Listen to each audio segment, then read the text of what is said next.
Paul does something in verse 1 before he gets to the mercy of this chapter. You may remember this chapter is saturated with a call to be merciful. Show mercy with cheerfulness. Let love be genuine. Give to the saints. Bless those who persecute you. Weep with those who weep. Associate with the lowly. Repay no one evil for evil. Never avenge yourselves. If your enemy's hungry, give him something to eat. If he's thirsty, give him drink. This chapter is saturated with, come on now, Christianity means a merciful lifestyle. But before he calls us to be merciful, he calls us to be worshipful. This is absolutely crucial to see the order in which Paul defines the Christian life. Let's read verse 1 again. I appeal to you, therefore, brothers, by the mercies of God, and he's thinking, I'm going towards radical mercy, but not first.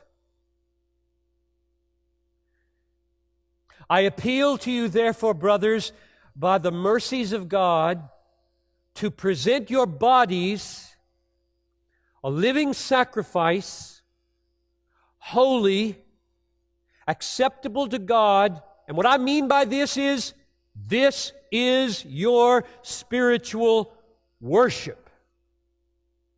This is absolutely crucial to see. Before he calls the Christian life merciful, he calls the Christian life worshipful. And if you get that backwards, you can't be merciful.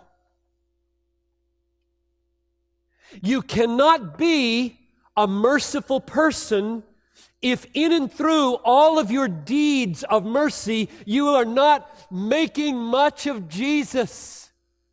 Because in the end, the bottom line need of every human in the world, whether you're going to Senegal or Mexico or Romania or wherever, the bottom line need is mercy from God through Jesus. And if you are not making much of that, delighting in that, treasuring that in your acts of mercy with a design to display that in order that they may come to taste it and live in it, you're not a merciful person. It is not merciful to make people more comfortable on the way to hell without a design in your mind that the comfort you are providing as a nurse or a doctor or a bricklayer building a church, that the mercy you are providing is designed to display Jesus to them. If Jesus and worshiping Him is not the source and the goal, you're not a merciful person. You're putting a Band-Aid on a cancer, and nobody's going to call that mercy. Therefore, this order, I want you to be a worshiping people first, verse 1, and then I'm going to show you how to be a merciful people.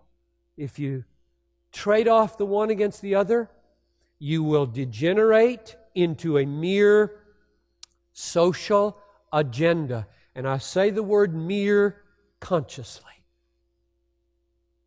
I think social agendas are hugely important in the Christian calling. But mere social agendas that are not rooted in worshiping God as the most valuable treasure in the universe and designed to display God through the agenda with words to interpret the agenda, that is not a merciful lifestyle.